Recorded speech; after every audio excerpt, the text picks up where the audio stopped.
10 € offerts. Et votre premier pari remboursé en cash. Avec le lien en description et le code promo JDR10.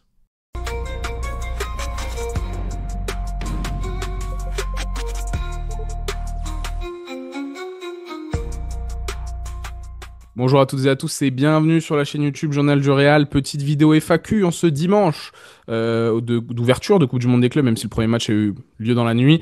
On rentre dans cette ère de Coupe du Monde des clubs. Les joueurs du Real Madrid sont arrivés aux États-Unis. Tout se met en place tranquillement pour le match de mercredi. Et aujourd'hui, on avait envie d'être détente en répondant à vos questions. On vous a posé la question sur Twitter. Merci à tous ceux qui ont participé. Je suis avec Pablo. Pablo, comment ça va? Ça va très bien, très très bien. Heureux d'avoir vu Léo Messi chuter cette nuit face au terrible. Attends, c'est quoi le club déjà? À la Ligue? Il a pas chuté, ils ont À fait la match Ligue. nul, non? Ouais, enfin, c'est pareil. Bah, frérot, l'Inter Miami, c'est cata. Après, je vais pas dire que je regarde, mais de ce que j'ai C'est éclaté compris, au sol. C'est éclaté au sol. Mais ça fait toujours plaisir de voir Messi ne pas gagner un match. le hater original. Eh gros. En tout cas, là, on vous fait une petite FAQ. Ce soir, logiquement, sauf drama, on fera un petit live à 21h durant le match du Paris Saint-Germain. On discutera vite fait voilà, du premier gros choc finalement de cette Coupe du Monde des clubs. On reviendra sur toute l'actualité de la journée qui est plutôt assez détente. Ça se voit qu'ils viennent d'arriver aux States, même s'il va y avoir des vidéos d'entraînement qui vont bientôt sortir. Il y a déjà une vidéo de l'arrivée des joueurs aussi qui sont sortis sur YouTube. Je vous invite à aller check, aller voir les différents réseaux sociaux et le site si vous voulez avoir le maximum d'informations. Et aussi, bien sûr, vous connaissez la recette et l'introduction désormais, les YouTube Thanks, tous les liens en description, notamment le premier qui soutient énormément la chaîne, un lien avec un bon maillot. On vous fera très bientôt hein, en live des petits unboxing, tout ça. On attend, là c'est l'été, c'est toujours un peu galère pour toutes les sociétés, tout ça, en fonction des emplois du temps, mais on essaiera de vous régaler avec cela. Vous avez aussi le lien vers le WhatsApp. Vous pouvez souscrire à cette chaîne pour devenir un membre LJDR. On a bossé, on a brainstormé avec Pablo, on a plein de petites idées pour améliorer le contenu exclusif de la chaîne. Donc soyez connectés et n'hésitez pas à vous abonner pour soutenir financièrement ce beau projet et être encore plus proche de nous. Pablo, une fois cette introduction faite, petite FAQ divisée entre guillemets en trois parties avec vos questions. La première sur le mercato, évidemment, c'est le sujet principal. Un peu sur la Castilla et les jeunes du Real Madrid, on a eu deux trois questions sur ce sujet et un peu de tactique, Xabi Alonso ou plutôt de projection par rapport à la Coupe du Monde des clubs, etc. Et une ou deux questions un peu loufoques qui me font bien marrer. Donc on va se poser ces questions-là. Pour commencer, il y a un joueur, c'est vrai, qui se fait discret alors que je pensais qu'il allait être beaucoup plus dans les rumeurs, notamment de départ après vu sa saison. C'est normal qu'il n'y ait pas non plus grand monde qui se pousse au portillon, surtout avec la compétition là qui se joue. Mais on a HMMZ qui nous demande est-ce que c'est toujours possible qu'Alaba part du Real Madrid et surtout y aura-t-il vraiment des départs cet été, style Fran Garcia, Mendy, Rodrigo, mais surtout Alaba. Est-ce que c'est possible? Bah, je pense que c'est possible, même si pour le moment, les informations qu'on a grâce à Ben et les tendances par rapport aux médias espagnols, c'est que Alaba veut rester au Real Madrid et prouver qu'il a encore des choses à donner cette saison. Maintenant, je pense qu'effectivement, la Coupe du Monde des clubs va servir comment dire, de compétition pour voir un peu l'état des troupes pour ce nouveau staff. Donc, Xabi Alonso et ses gars vont justement voir si des mecs comme Alaba, comme Fran Garcia ou autres ont le niveau pour rester. Forcément, il y a déjà une shortlist de joueurs potentiels vente. Alaba en fait partie, Ferland Mendy en fait partie, Fran Garcia en fait partie. À eux de montrer qu'ils ont encore les jambes pour rester. Mais voilà, c'est un mois de compétition, a priori, si on va jusqu'en demi-finale. En tout cas 3 semaines et demie, 3 semaines, 3 semaines et demie. Ça laisse largement le temps au staff du Real Madrid et à Xabi Alonso de bien voir qui est prêt ou non pour rester. Donc moi je pense qu'il y a encore un monde où Alaba peut partir. Maintenant, à lui de démontrer le contraire en fait. Donc voilà, après, il te faut un club, dans le cas où le Real Madrid décide enfin, lui fait comprendre qu'il va pas jouer et que ça sert à rien qu'il reste, il faut un club qui est prêt à assumer son salaire, parce qu'il lui reste une dernière année de salaire à 24 millions, donc il y aura que l'Arabie Saoudite. Oui. Puis vu l'état de forme, il n'y a pas, à mon avis, pas de grands cadres européens qui vont se pencher sur le dossier. Il y a un point quand même, tu dis que cette compétition va pouvoir être une revue des troupes, il y a quand même beaucoup de blessés. Donc c'est pas la, tu sais, on n'arrive pas dans les meilleures circonstances avec l'équipe au complet où tu peux essayer les différentes choses. À là-bas, il arrive aussi avec un Bobo. Donc on sait pas s'il va pouvoir débuter la compétition. Donc c'est pas simple non plus pour Xabi Bobo, Alonso de faire Bobo, une revue. ça fait un an et demi, Bobo. Ouais, mais voilà, mais en plus, non, mais il est pas en plus sur le. Il s'est refait mal juste avant la compète. Je crois qu'il peut même pas jouer les premiers matchs, hein, si je Ouais. dis pas de bêtises. Hein. Que lui aussi, ça se trouve, il va pas jouer de la compète. Donc c'est Il s'entraîne compliqué. avec le groupe. Il s'entraîne avec le groupe, mais c'est comme Rudiger, comme le reste, c'est que pour l'instant, les trois défenseurs centraux, c'est Aguado, enfin les quatre, pardon, c'est Rakobo Ramon, Aguado, Asensio, Huysen pour sûr. Et Alaba doit potentiellement venir dans la rotation au fur et à mesure de son retour et de ses sensations à lui. Donc pas simple. Pour ce qui concerne les départs, évidemment, j'espère qu'il y a une shortlist de dégraissage, notamment de certains joueurs. Fran Garcia sur la liste, Ferland Mendy sur la liste, David Alaba doit être sur cette liste. Rodrigo. Sauf si t'as pas prévu, c'est lié, mais de recruter un autre défenseur central, on va y revenir plus tard. Il faut forcément penser à ces choses-là. On espère surtout voilà, un bon retour de Militao, même si moi j'ai perdu confiance en lui, mais David Alaba, ça semble quand même compromis. Arabie Saoudite, seule destination possible, et dans tous les cas, là c'est le moment Coupe du Monde des clubs. Le mercato va être assez calme côté Real Madrid. On va attendre surtout que soit qu'il soit éliminé, soit qu'il remporte la compétition. Et là, on pourra se plonger dans quasiment 2 3 semaines intenses, vraiment de mercato, de pré-saison Mm, classique, entre guillemets. c'est ça.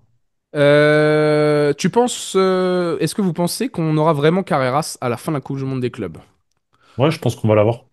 Je pense qu'on va l'avoir parce que ça a été le joueur choisi par Xabi Alonso, c'est celui que le coach veut. Et que en fait, je vois pas d'alternative à Carreras à l'instant T. Théo Hernandez, oublié, il viendra pas. Théo Hernandez, vous pouvez oublier. Donc, je sais pas, est-ce que t'as des noms bis pas très chers? Enfin, tu me diras pas très cher quoi qu'il arrive, tu vas devoir lâcher Oh. 50 millions. Oui, Est-ce c'est que déjà cher. t'as des noms à 50 millions? Moi, j'aurais adoré Milos Kerkez, mais qui risque d'aller à C'est Liverpool. 50 millions ou pas? Ouais, c'est 50-60, oui. Kerkez, Ouais. ouais.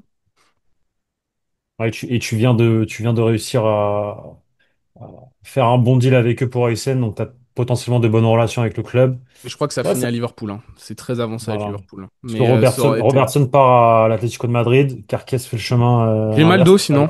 Moi, comme un plan B un Ouais, peu moins cher, qui t'apporte à l'instant T les mêmes résultats, je pense, que Carreras. Carreras a une marge de progression étant plus jeune, ouais. etc. Mais à l'instant T, Grimaldo est aussi une belle opération. On sait qu'il est courtisé en plus par le FC Barcelone.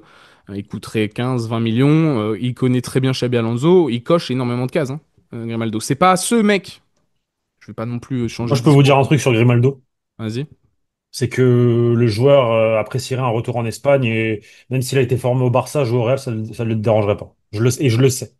Il Je l'ai l'avait dit en interviewé, interview aussi, hein, si je peux être tout à je l'ai fait. interviewé il y a 2 ans, Ouais. Xabi Alonso. Grimaldo, quand il a signé au Bayer Leverkusen. Et on m'avait fait comprendre que après, plus tard dans le temps, parce que j'ai gardé relation avec ces gars, etc. Un retour en Espagne et au Real Madrid avec grand plaisir. Donc même si le mec a été formé au Barça. Mm. Mais il n'y a pas de. À part en fait Nuno Mendes actuellement qui coche toutes les cases, mais qui serait le top Ouais. player absolu à ce Ouais. poste-là, c'est un poste où finalement il n'y a pas non plus énormément de qualité. Parce que même là j'étais en train de me le faire pendant que tu en parlais. Un mec game changer, Carreras coche certaines cases, Grimaldo aussi.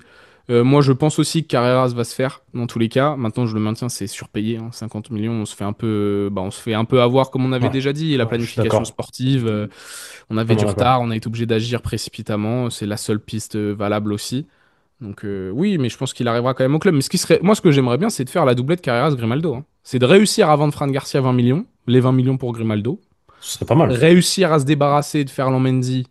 Là aussi, c'est un dossier assez compliqué, hein, mais si tu arrives à te débarrasser de Ferland Mendy, pourquoi pas, ça permet de financer un peu le Carreras. Et si par exemple, là-bas, on arrive à libérer les 24 millions de salaire, Ah, moi, je renouvellerais bien en fait tout mon aile gauche au niveau des pistons, sachant ouais, que par contre, complètement. si je dois me débarrasser d'un des deux, sportivement parlant, hein, je me Alors, débarrasse Mendy, plutôt que Ferland Mendy que bien de Fran sûr. Garcia. Par Ah, contre, moi aussi. avec l'angle économique qui rentre en compte, Ferland Mendy, tu vas pas en tirer un billet, Bien sincèrement, sûr.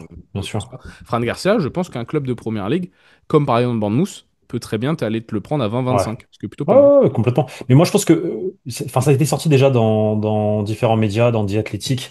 Fran Garcia est l'option numéro 1 de Bournemouth dans le cas de vente de son De latéral gauche, Kerkez. quoi. Ouais, Voilà. de Kerkez, ouais. Mais Kerkez, je préfère, par exemple, si on doit comparer, je préfère le profil de Milos Kerkez à Carreras. Après, il faut avoir joué beaucoup à FM. Et aussi, si vous avez regardé quand même Bournemouth cette année, c'est un mec, c'est Fran Garcia avec des pieds et ami du ballon. Voilà. Donc c'est un peu, c'est mieux quoi.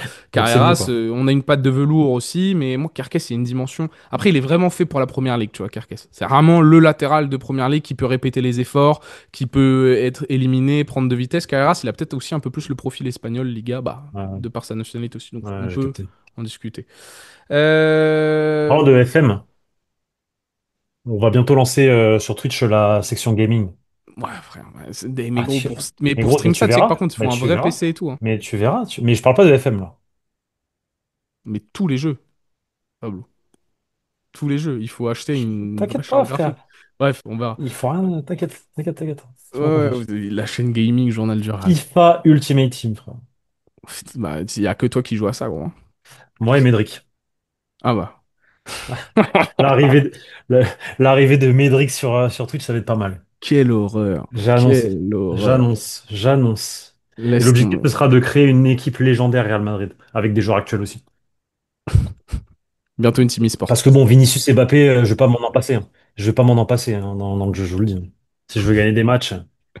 Bref, est-ce que donc ça c'était une question pardon de notre ami Sanyu. On nous demande aussi enfin, cette question elle est un peu Dylan Piccoli qui nous demande quid de la rumeur Vitinha. Bon, on vient tout juste d'en parler. Il n'y a pas de quid ou autre, c'est simplement on vous a évoqué que le fait que Florentino Pérez c'était la cible mystère entre guillemets, l'une des targets de galactique de Monsieur Pérez. Maintenant, on vous a aussi évoqué toutes les difficultés à ce qu'un deal pareil puisse se réaliser, notamment cet été. C'est vraiment, c'est pas quid de la rumeur, c'est que c'est une simple rumeur. Par contre, quid du transfert, bah, on vous l'a d'ores et déjà dit. Rien n'est impossible avec le Real Madrid, mais maintenant, là, on est sur une belle mission Tom Cruise. Là. On est sur un bon Ah, film où. c'est un peu plus qu'une rumeur quand même, parce que ça a été confirmé aussi par Rodra. Donc, Non, mais il y a un c'est cool. intérêt, quoi. Voilà, il y a un intérêt, mais c'est pas une rumeur, il y a un intérêt de Florentino Pérez pour le joueur. Mais voilà, c'est très, très, très compliqué. C'est un dossier très compliqué, quasiment impossible. Et ça va pas se régler maintenant. Ça aussi, les gars, la Coupe du Monde des clubs, là, impossible. Et puis c'est pas que ça va pas se régler, c'est que Non, mais déjà pour qu'il c'est. y ait une question de Voilà, régler, c'est qu'on aura fait voilà, voilà. un gros pas en avant. Est-ce que l'arrivée de Carrera, c'est peut-être Aguado qui va se démarquer, signifie le départ de Mendy et Fran Garcia? C'est la question de Dylan Lars. On espère, parce que c'est vrai que j'ai dit Grimaldo. Mais si Aguado se révèle être aussi une très belle pioche, moi, avec grand plaisir, qui prend la place de Ferland Mendy, tu sais, dans la rotation, quoi. Après, Aguado, le problème, c'est que si tu joues avec des pistons, Aguado, il a pas non plus le profil d'un latéral gauche piston, hein, vu qu'il a une formation aussi de défenseur central, sur un profil, un fort défenseur. Je m'y connais pas assez non plus, je vais pas vous faire le profil du joueur. J'ai hâte de le voir, genre la Coupe du Monde des clubs, et voir justement si ses qualités collent avec certains, parce que Hmm. je pense que c'est l'une des questions de plus tard, mais un des joueurs qui pourrait se révéler. J'ai une question d'Ignacio, là c'est pour toi Pablo. Saliba, toujours envisagé, quand? Saliba c'est toujours envisagé et pour quand? Et après il y a une autre question que je poserai après. Saliba, c'est toujours envisagé, c'est l'objectif numéro un pour renforcer la défense centrale, même, je dirais même avant Konaté, hein. Bien, bien Bien plus sûr. avant Konaté. J'espère. Et c'est envisagé pour quand? Bah, à l'instant T, c'est envisagé pour la fin de son contrat, donc dans 2 ans. Ouais, mais tu penses pas qu'il pourrait casser la tirelire de cet été? Bah, si Rodrigo décide de partir. Oui.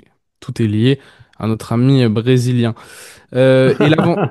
Non, Et mais c'est surtout l'avant. que, non, mais c'est surtout que Rodrigo il y a un intérêt de Rodrigo d'Arsenal. Oui, on fait un petit Donc trade. bon, voilà, un trade NBA. NBA, exactement.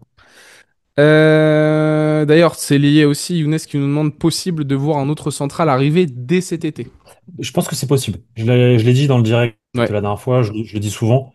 Moi, je pense que le marché des défenseurs centraux au Real Madrid n'est pas totalement fini. À voir ce qui se passera avec David Alaba, à voir ce qui se passera avec les jeunes. Il y a un monde où le Real Madrid se positionne encore sur un défenseur central avant la fin de l'été. Alors, Profil titulaire, profil non, et potentiel. c'est pas du Konaté du Saliba, je pense pas. À part si vraiment Saliba, c'est parce que bah, t'as un Rodrigo qui décide de tailler. Plus un profil troisième défenseur. Ah, mais ouais. Faut voir le système auquel il va jouer aussi, hein. Ouais, c'est Parce que, ça. Ouais, c'est ça. comme vous a dit, s'il joue que avec deux centraux de formation, Xabi Alonso a dit cette nuit, a répondu cette nuit que il n'avait pas encore un 11 en tête, que c'était beaucoup ouais. trop tôt pour y penser et que c'est pas le moment de penser à ça. Donc Il a même pas tout l'effectif encore de non, dispo. donc attendons la compétition et on voit après. Moi, j'aimerais bien voir un autre central parce que ça voudrait vraiment dire qu'on va jouer à trois défenseurs centraux pour moi. Si on a l'arrivée d'un autre central. Et je pense que le marché des défenseurs centraux, à contrario du marché des latéraux, il y a plein de très bons joueurs, même, tu sais, soit des très bons prospects qui ont une énorme marge d'évolution, soit des joueurs qui ne demandent qu'à passer un dernier cap, tu vois, qui sont dans les clubs intermédiaires, Gonzalo Inacio, du Sporting, c'est tous ces joueurs-là qui ne demandent qu'à péter définitivement. Et si tu n'as pas forcément envie de casser tes 100 millions d'euros pour Saliba, voilà. Après, il faut voir aussi justement le plus long terme, si tu as vraiment Konaté en ligne de mire 2026, si tu as vraiment Saliba en ligne de mire 2027, est-ce que ça vaut vraiment le coup de recruter un autre défenseur C'est ça. central dès cet été et que ça risque pas de faire aussi embouteillage l'année prochaine, même si donc Alaba, l'année prochaine, normalement c'est fini, et Rudiger aussi. Rudiger, il, est en fin de il a le même fin de contrat que David? Oui, c'est 2027, Rudiger. Ouais. Tu peux te checker, j'ai un doute. Attends, je vais te dire. C'est pas 2027, Antonio. 2026. 2026. Donc les deux sont en fin de contrat au même moment. 2000, attends, 2 minutes. Peut-être qu'il a prolongé. 2026. Ouais, donc les deux sont en fin de contrat au même moment. Donc à ce moment-là, tu pourras faire une Exactement. rotation. Ce qui va être aussi intéressant, c'est de suivre les jeunes de la Castilla. Du Euh, Castilla. Du du Castilla. Castilla, de la Du Real Madrid. Castilla, du Castilla. Tac, tac, tac. Qu'est-ce que je voulais te dire aussi ensuite? C'est une des dernières questions. Je crois que c'est la dernière question en lien avec le mercato. Ça te concerne. Pourquoi l'idée que Rodrigo reste ne plaît pas à Pablo? Pourtant, c'est l'un des meilleurs joueurs qui combine bien avec les autres. Comme Xabi souhaite que Bellingham joue au milieu, Rodrigo serait une bonne option derrière les attaquants, nous dit Steven Baudel. Parce que, très sincèrement, alors là c'est mon avis personnel à l'instant T aujourd'hui, hein, après avoir vu Rodrigo jouer au Real Madrid pendant 6 ans. Je pense que intrinsèquement, c'est le meilleur joueur du Real Madrid par rapport devant Mbappé et Vinicius Junior. Maintenant, ce qui manque à Rodrigo, c'est comme on dit en Espagne, c'est la sangre. C'est-à-dire comment dire, des cojones, quoi. Tu vois, je sais pas, bouge-toi, L'attitude de réveille-toi. tueur. C'est un mec qui est, à mon sens, beaucoup trop froid et qui, quand il rentre dans une spirale négative, tu peux être sûr que pendant 3 mois, il va faire de la merde. Et moi, ça, au Real Madrid, j'en ai marre. Alors oui, talentueux, enfin, d'un point de vue football, il est incroyable. Il a une patte. Il me rappelle des fois quand il touche le ballon des Ronaldo R9. Enfin bref, il est très très fort. Peut-être pas aussi rapide, mais techniquement très très doux. Et moi, je kiffe ce genre de joueur. Euh, Maintenant, comme je dis, je le trouve beaucoup trop froid pour le Real Madrid. Je pense pas qu'il ait les épaules pour être un leader. Je suis pas sûr que il pourrait aussi bien fitter, comme vous le dites et comme vous le pensez, parce que Xabi Alonso arrive. Moi, je pense que quoi qu'il arrive, son caractère, ce qu'il a en lui, prendra à chaque fois le dessus, et que s'il il arrive dans une période de down, eh ben, on le retrouve plus pendant 6 mois. Donc moi, je commence à en avoir marre. C'est un joueur qui est à ses côtés. Le Real Madrid a besoin de vendre. Il faut aussi un peu de turnover. Et puis il y a eu toutes ces histoires de communication l'année dernière quand il a dit que voilà, s'il se sentait pas important, il pourrait partir du Real Madrid. Ou enfin voilà, tous ces trucs-là, ou son entourage un peu nocif aussi dans les bureaux de Valdebebas. Moi, tout ça, ça me saoule. Je veux quelque chose de sain. Et c'est aussi parce que je pars du principe que avec Xabi Alonso, je vois pas les quatre jouer en même temps, même si Bellingham joue plus bas. Je trouve que ça déséquilibre totalement l'équipe. À moins que Mbappé et Vinicius deviennent des grands défenseurs et des super joueurs au pressing. Mais et pour avoir en fait Rodrigo sur le banc, ça sert à rien, quoi. Ok, vous avez votre explication. Moi, vous connaissez mon avis, et puis la question était pour Pablo. On voulait l'avis de Pablo. Bonjour à vous, Pablo et Victor. Question de Pedrinho. Salut Pedrinho, ça fait plaisir pour ta question. Pour vous, quel joueur de la Fabrica pourrait se démarquer lors de cette Coupe du Monde des clubs? Moi, j'ai deux noms en tête tout de suite. Je pense que Lorenzo Aguado, c'est Diego Aguado, je sais plus. Diego. C'est Diego Aguado et Jesus Fortea pourront, à mon avis, se montrer au vu des blessures du côté des latéraux. Et je pense que ce sont des joueurs au profil très intéressant. Notamment si par exemple Dani Carvajal a une vraie reconversion aussi au poste de défenseur central. Si tu joues à 3 que tu recrutes pas cet été et que tu as vraiment envie d'avoir Carvajal titulaire dans ton 11, Fortea pourrait être une des doublures directes en fait à Trent Alexander-Arnold. Donc pour moi, il joue gros les deux. Et après, en mention honorable, il y a évidemment Gonzalo qui va pouvoir avoir du temps de jeu. Et même si c'est un secteur que je vois mais tellement bouché, toi je sais que c'est un joueur que t'aimes bien, mais le Chema là, physiquement, je le trouve intéressant. Mais j'ai peur que dans le secteur du milieu de terrain, et peut-être qu'il aura du temps de jeu de la Coupe du Monde des clubs, mais après sur la saison, j'ai du mal à le croire. Ce que j'allais dire, c'est que je rêve d'une explosion de Tchema au poste de milieu de terrain parce que c'est un profil très Xabi Alonso compatible. C'est un mini Rodri. Il est grand, il est jeune. pour son âge. Il est assez costaud, très fin techniquement, très excellente sortie de balle. C'est un prototype Rodri Busquets, donc c'est un champion. Il a été champion d'Europe U19 l'année dernière avec l'Espagne face à la France en finale. Voilà, c'est un joueur très très très intéressant. Et j'espère que Xabi Alonso, qui a une appétence pour ce genre de joueur, parce que c'est son poste à lui, c'était le milieu de terrain, voilà, il connaît. J'aimerais bien qu'il l'accompagne et qu'il le fasse grandir et pourquoi pas lui laisser cette chance qu'il n'a pas eu avec Carlo Ancelotti. Parce que je pense avec ce gars-là, on peut avoir quelque chose de très intéressant dans le futur.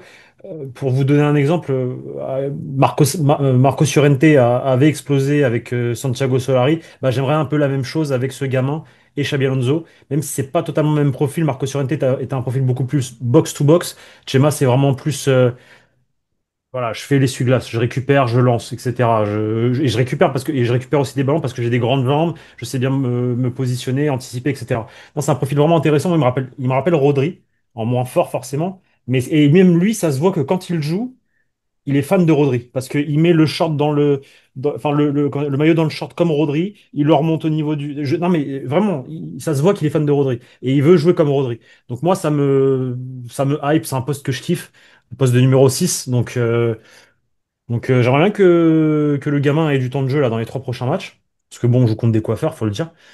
Et, euh, et après, oui, Jesus Fortea, Diego Aguado, oui, Gonzalo, oui. Mais moi, surtout Chema, en fait. Vraiment, Hmm. Chema, c'est mon gars.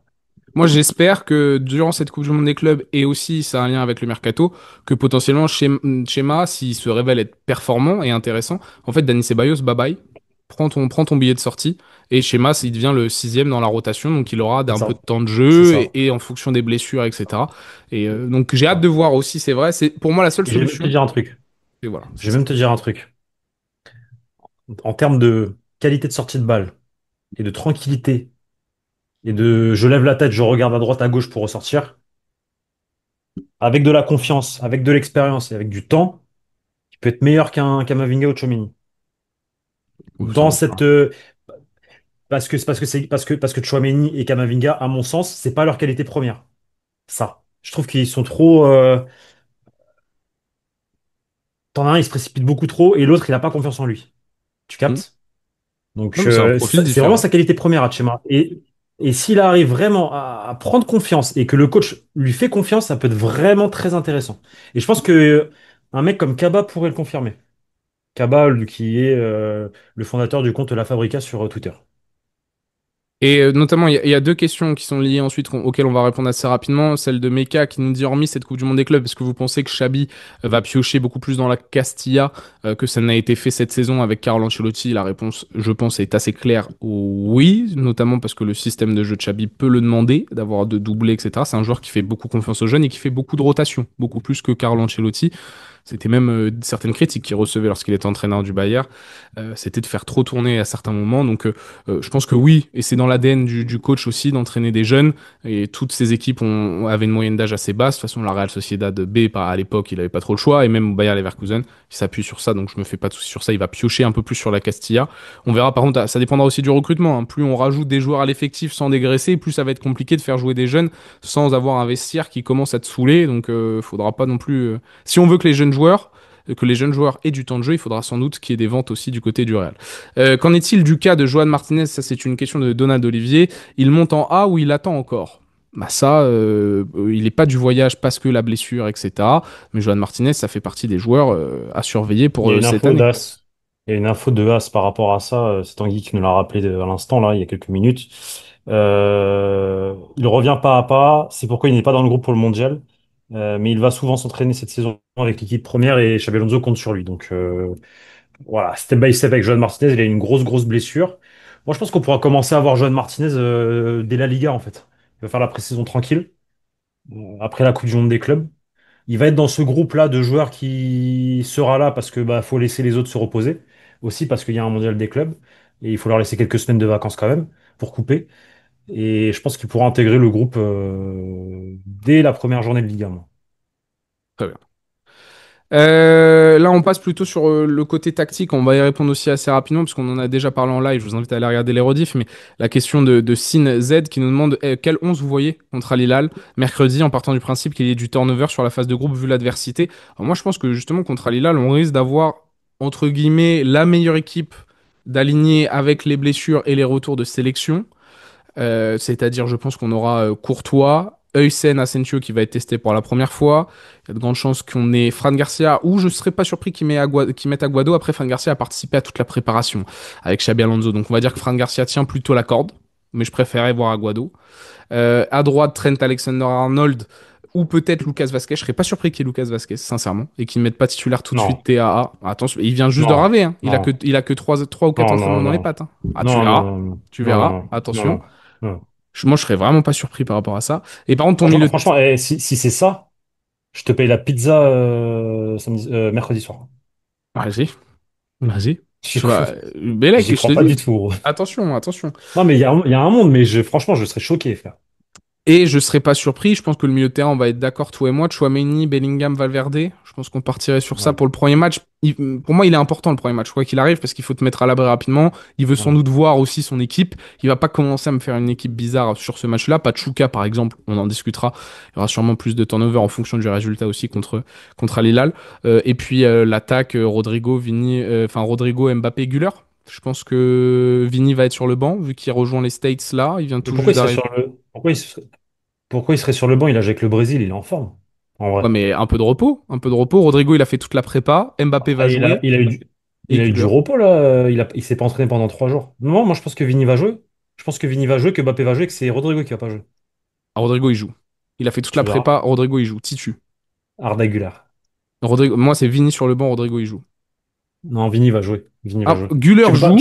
Tu peux pas te passer de Vini. Regarde, écoute, parce que c'est de la communication. Tu peux pas te passer de Vini, qui est ton deuxième gros star de l'effectif, après Mbappé. Pour ton premier match en tant qu'entraîneur du Real Madrid, c'est juste impossible. Le mec, il a joué avec le Brésil, il est en forme, il a marqué. Il va jouer Vini, il va jouer tous les Mais tu sais jours. qu'il y a eu une petite, il Il a eu est une pas petite blessé, il y douleur a aussi, rien. hein. Si, si, petite douleur. Il est sorti sur blessure avec Carlo Il a Ancelotti. quoi? Il est sur le banc. Je te l'annonce, il est sur le banc. Mais pas du tout, il est là, gros. Attention, il va s'entraîner tout à l'heure.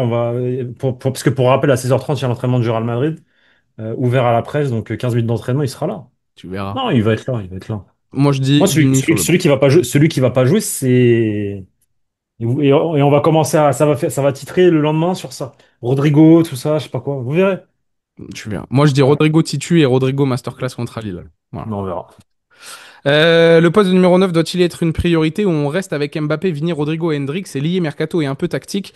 Je réponds rapidement, il faut un profil Rossellou. Je pense que c'est très intéressant dans les tactiques de Xabi Alonso. Xabi Alonso a d'ailleurs demandé, Rodra l'avait révélé, El Chiringuito, Pedrerol en avait parlé, nous avait dressé une liste de potentiels joueurs type Rossellou, expérience, grand, pivot, voilà, bon de la tête. Évidemment, moi je maintiens qu'en début d'Imer serait parfait, mais pas en tant que titulaire. Donc pour ta question tactiquement, le 9 titulaire du Real Madrid, ça peut très bien être la doublette Vini-Mbappé ou seulement Mbappé, ou peut-être Rodrigo en faux numéro 9 sur certaines séquences, peut-être Güler en faux numéro 9 sur certaines séquences aussi. Il faudra voir qu'est-ce qu'il va nous concocter. Par contre, ce 9 de type rotation pourrait être très important, notamment dans les matchs de Liga un peu casse-couille, comme avait fait Rossellou il y a un an. Je pense que ça c'est qu'à prendre tactiquement et voir Hendrik. Hendrik sera peut-être une des attractivités de cette fin de mercato. Est-ce que tu restes? Est-ce que tu veux te battre pour avoir du temps de jeu? Est-ce que c'est pas mieux que tu ailles en prêt? Ça sera une des discussions, je pense. Parce que c'est pas un profil 100% Xabi compatible et que ça ressemble un peu trop, tu sais, à Mbappé, à Vini, etc. Et si on veut de la diversité et améliorer l'effectif en termes de polyvalence, Hendrik coche pas totalement toutes les cases. La dernière question par rapport à tout ça, c'est Elron qui nous la pose. Salut la team, avec des recrues comme Oysen, Trent, qui ont des qualités plus en gestion du tempo et passe longue, est-ce que nous avons vraiment besoin d'un milieu de terrain type Steeler, Zubimendi? C'est une question Tiens. intéressante. Je pense que oui, quand même. Il faut toujours un milieu de terrain Métronome? qui métronome et qui va dans le sens de tes défenseurs et de ce que tu as derrière. Donc, c'est-à-dire qu'effectivement, tu t'es renforcé d'un point de vue ressorti de balle. Carreras va dans ce sens-là également. C'est un joueur plutôt propre à la relance. Il te faut, juste devant ces gars-là, il te faut un mec qui te permette un Chaka, quoi. Granit Xhaka, comme au Bayer Leverkusen. Ou un Zubimendi comme à la Real Sociedad B. Moi, je n'avais parlé, déplacer cette zone d'influence sur d'autres zones, qu'avoir un milieu créateur qui domine tout le tempo du jeu, c'est l'une des solutions. Et je pense que c'est ce que risque d'utiliser Xabi Alonso sur les phases de possession avec Trent Alexander-Arnold qui rentre dans le cœur du jeu et qui a ce rôle-là, ce qui te fait pouvoir compter sur des joueurs qui n'ont pas comme qualité première l'aspect métronome, comme Bellingham, Valverde, pour le milieu de terrain, pour amener, du danger, pour bien compenser défensivement, à la récupération, au pressing, être très efficient, et avoir des joueurs comme Trent, et oui, Hussein, qui peuvent monter, balle au pied, etc., pour mieux ressortir la balle, et tu te passes, entre guillemets, tactiquement, de ce profil de métronome, parce que tu déplaces la zone d'influence de créativité, de gestion du tempo Ouais, sur d'autres zones du comme terrain. Moi, j'aime bien.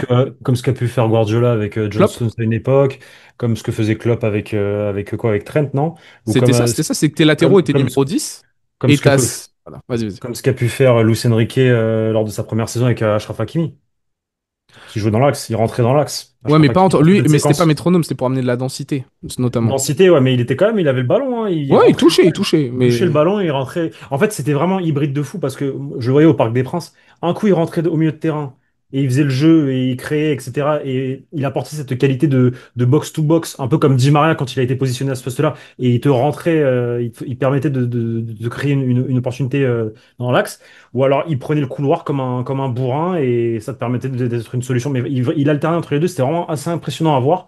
Même si cette année, avec l'arrivée de Joao Neves, il a eu ce joueur qui lui a permis comment dire, densifier ce milieu de terrain. Donc Hakimi, au final, cette année, il l'a vraiment utilisé que sur le couloir droit. piston, ouais. Alors que dans la première saison, un peu, enfin, il a alterné entre les deux. Et c'est ce que Zaïre Emery faisait aussi. Moi, Ils alternaient entre les deux, justement. Quand on avait un qui prenait l'axe, l'autre, il écartait à droite, etc. Moi, c'est plus, je me fie plus en fait à un modèle Jürgen Klopp, salle des machines avec un milieu de terrain qui travaille beaucoup, avec évidemment un de ces milieux de terrain. Il y avait le Fabinho à l'époque, il y a eu Thiago Alcantara sur certaines phases qui sont des joueurs de ballon dans des circuits courts, longs, mais qui sont pas non plus le joueur, à part Thiago qui a vraiment ce profil-là. D'ailleurs, ça n'avait pas forcément, il y a eu quelques lacunes sur ce sujet, mais t'avais Van Dijk en première rampe de lancement. Trent Alexander-Arnold en gestion du métronome, Andy Robertson aussi à gauche, qui te servait de créativité sur les couloirs, t'essayais tout de suite de toucher Mohamed Salah aussi, et ton milieu de terrain, c'était pressing, c'était récupération rapide, c'était j'amène du tempo, j'amène de la densité en Ouais, attaque, je suis j'ai solide capté, j'ai capté. défensivement. Ça Hmm. ressemble un peu à ce qu'on peut avoir comme qualité première au Real Madrid, tu vois, des milieux très physiques, Bellingham, Valverde, Tchouaméni, qui amènent de l'intensité, etc., qui sont bons balles au pied, hein, qui peuvent très bien aussi garder le Oui, ballon bien sûr, bien foncièrement, sûr, bien sûr, bien sûr, bien sûr, complètement. si on leur demande de le Bien faire et sûr, si on les bien met dans les sûr. meilleures dispositions pour le faire. Et t'as tes zones de créativité qui sont En autre fait, part. en fait, Tchouaméni, c'est simple. Tchouaméni, c'est simple. C'est un bon joueur de ballon quand il est soit de derrière en tant que défenseur central et qu'il a le champ de vision large depuis le poste de défenseur central, il peut ressortir proprement tranquillement parce qu'il n'a pas un énorme pressing. Et l'autre solution où il est plutôt bon à la sortie du ballon et comme ça, c'est quand justement l'équipe est haute sur le terrain et que lui, il est à son poste au milieu de terrain ou à 40 mètres des cages et qu'il a le temps de créer, de faire le jeu. Mais si il est dans cette zone-là de poste numéro 6 à la sortie du ballon, depuis derrière, et que là, tu as le 10 ou le milieu de terrain, le 8 qui lui met un pressing ou deux mecs qui vont... C'est là où il bégaye Mais et ça, il c'est peut le perdre le football ballon. moderne, ça, Pablo. Il va le subir, ça, hein. Ouais, mais, Moi, je veux non, pas le voir à mais la relance, hein. Moi, Tchouaméni, non, je mais veux le dégage. ce que je veux te dire, c'est que Tchouaméni, il est bon à la relance dans deux types de conditions, mais que quand il est dans la condition du numéro 6 sortie de ballon à 70 mètres, 65 mètres, c'est là où il bégaye et il perd des ballons. En fait, sinon, il perd pas de ballons, Tchouaméni. Il perd très peu de ballons, mais Oui, les parce qu'il ballons prend qu'il pas de perd, risque. voilà, mais les ballons qu'il perd, c'est là, c'est dans cette zone où, justement, tu as besoin d'un mec comme Zubimendi, comme Kroos, un mec, un maître du tempo, du temps, tu vois, genre tranquille, ressorti tranquille. Non, lui, il sait pas faire ça. Il sait pas faire ça. Et c'est pour ça que le Real Madrid a aussi quand même besoin, et peut-être que Trent, ça peut être une solution, effectivement, ou d'autres. On verra de Moi, toute façon. pour moi, Tchouaméni doit pas être dans tes systèmes de relance. Il doit Mais on être un verra. cran au-dessus. Ouais, ouais, c'est ça. Voilà. Il doit pas être concerné par ça. Moi, si ça ne tenait qu'à moi, je suis pas sûr qu'il serait sur ma feuille de match d'ailleurs. Mais si on part avec Tchouaméni Non, pour l'équilibre de l'équipe ça et ne tout. doit pas être ça ne doit pas être ta première relance. Oui, De bah derrière, je oui, parle. c'est sûr, Par contre, c'est ça peut sûr. être une solution, ça peut être une solution quand tu es vraiment installé dans le camp adverse et que tu as la possession. Là, oui. Pourquoi pas. La dernière question pour finir en beauté, question de Alan qui nous régale à chaque fois. Vous mangez quoi au petit-déj? Moi, je mange pas. Moi non plus. Oh putain, point commun, pas de petit-déj ici. Ok. Je fais jeûne intermittent toute ma vie depuis 15 ans peut-être. Putain, vous savez que c'est la première fois qu'on parle de ça avec Pablo. Je fais jeûne intermittent aussi depuis 3-4 ans. Donc je mange que 2 fois par jour, pas de petit déj et tout. Alors que je suis un grand fan de petit déjeuner, hein, je le dis. Alors, moi, Je tabasse les croissants, les céréales et tout ce que vous voulez, mais là, plus Moi, maintenant. quand j'étais gamin, on m'obligeait justement à prendre le petit-déj et j'ai mon corps, genre j'avais envie de vomir constamment. Genre je buvais du lait ou non vraiment vraiment c'est genre je sais pas mon ventre le matin à 8 heures j'arrivais pas, tu vois, T'arrivais avant de pas à me digérer, ouais. non, j'arrivais pas. Mon corps n'est pas enfin n'est pas fait pour ça. Et du coup, une fois qu'on a arrêté de m'obliger à prendre le petit-déj, bah moi, je mange pas le matin. La seule chose que je mange pas, je suis un menteur. Manger, je mange pas. Par contre, ce que je bois un seul truc, c'est le café. Je bois Oui. du café. Mm. Café noir, donc c'est pas réellement un jeûne intermittent, c'est pas un vrai jeûne parce que je bois quand même quelque chose. Jeûne intermittent, t'as le droit au café, Mais gros. Non, si, bon t'as bah le voilà, droit au café. c'est café noir sans sucre, pam, Oui, c'est ça. dès le réveil. T'as le Première droit chose au que je fais. thé, de boire de l'eau et du café. Jeûne intermittent, bien sûr. Ça, c'est ça. Bah c'est ce que je fais. Mais je mange pas de lait, pas de rien. Ce qui est très sain, hein, le jeûne intermittent, je vous le recommande. Après, il faut faire en fonction aussi de vos emplois du temps de chacun, de vos dépenses caloriques, hein. Chaque profil est différent. Et de ton Je corps, m- ouais, bien et sûr. de ton corps, je me prends pour un nutritionniste, j'aurais jamais cru dire ça de ma vie, mais c'est très sain parce que ce qui vous fait prendre du poids ou autre, c'est notamment grignoter entre les repas, etc. Donc, et ça vous permet aussi d'avoir un rythme plutôt cool. Voilà, si vous avez envie, je vous invite à le faire. Merci beaucoup Pablo de m'avoir accompagné pour Merci à cette toi. FAQ qui s'est avérée un peu plus longue que prévu, mais en même temps on a répondu à toutes vos questions, donc je suis content. J'espère que vous êtes aussi content des réponses. Abonnez-vous à cette chaîne YouTube si ce n'est pas déjà fait et que vous êtes encore là au niveau de cette vidéo. Allez voir le site et différents réseaux sociaux. Et il y a plein de vidéos qui arrivent les gars sur la chaîne YouTube. Donc restez connectés et à Ce très soir vite. live. Ah ouais, putain, tu vois, oh là, il me fume ma fin. Ce soir live, je l'ai déjà dit, gros. Je l'ai déjà Ok, dit, ok, je l'ai ok, dit en ok, intro, ok. frère. Ok Je l'ai les dit en gars. intro. Vas-y, Ok les ciao, gars. ciao. Vas-y, ciao les gars.